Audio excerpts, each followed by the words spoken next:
Assalamu alaikum, dear students. Today we will discuss growth and development. I mean human growth and development. Dear students, this presentation is for class 12th. Let me give you the uh, concept of growth and development. Dear students, this growth is generally taken to dimensional augmentation. Uh, or we can say quantitative change in size, weight, and number.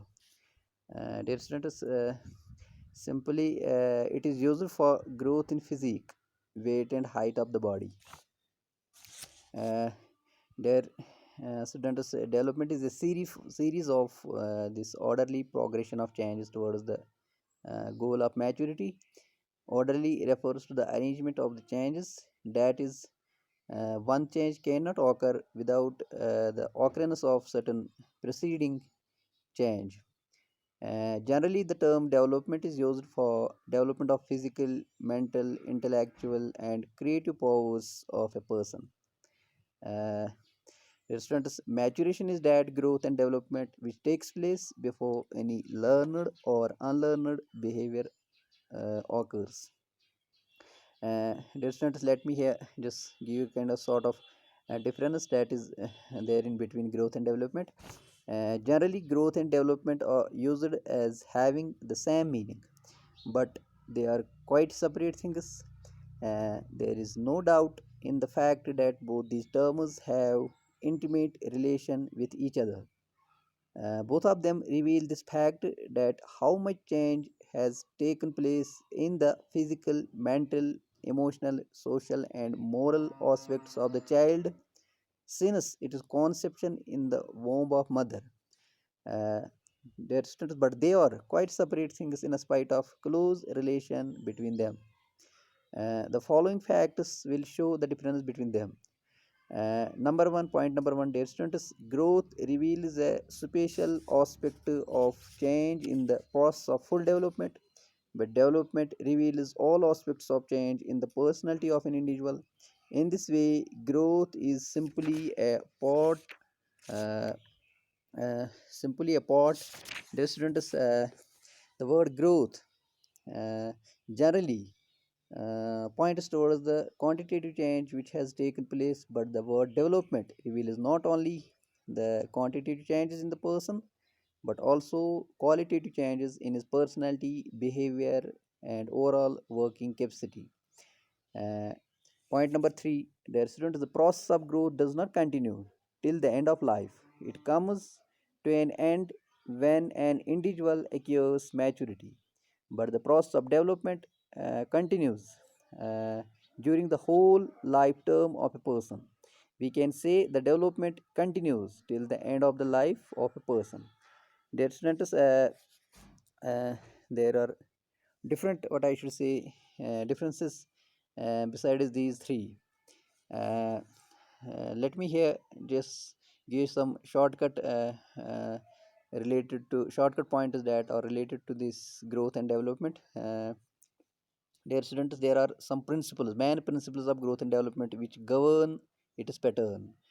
Uh, Dear students, there is what I should say the fixed pattern of development. Every living being, whether man or animal, develops according to a fixed pattern. This development takes place towards the lower part of the head. It is called cephalocaudal. It means that first of all, central part of the body of a living being develops, and after it the other parts develop. Point number two, development is continuous.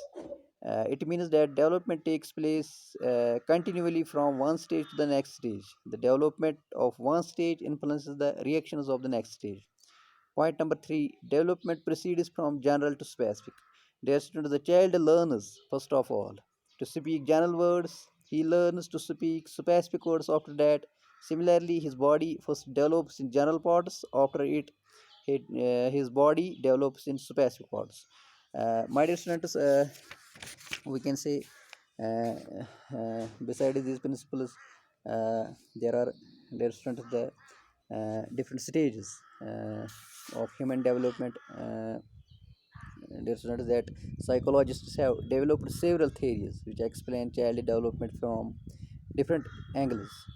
Uh, all these theories of development can be classified into three broad categories: uh, psychoanalytic, behavioristic, and cognitive.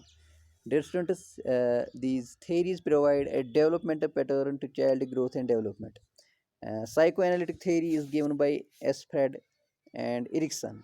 It emphasizes the importance of early childhood experiences on later development of the child and gives importance to unconscious motivation. Behavioral approach lays emphasis on learning experiences of the child, which involve stimulus response associations that may result from either classical or operant conditioning procedures. Cognitive theory of the development lays emphasis on perception and it is organization. Jean Piaget has given four stages of child development. According to him, the child moves from one stage to the next stage in an established pattern. Uh, Destinators, uh, uh, I think this sort of explanation is sufficient uh, right here to explain the concept of human growth and development. Destinators, we are inshallah in the next lesson, next presentation. We will talk about the stages of human development. We will talk about the prenatal development. We'll talk about, dear students, the infancy, childhood, adolescence, adulthood, and other things as well. Uh, there are some development patterns as well in of physical, social, emotional, and cognitive development of human. What I should say, growth and development. There is physical development. Dear students, there we will talk about the physical development. We will talk mental development. We will talk about what I should say, this emotional development. There are other what I should say, the dimensions like social development is there.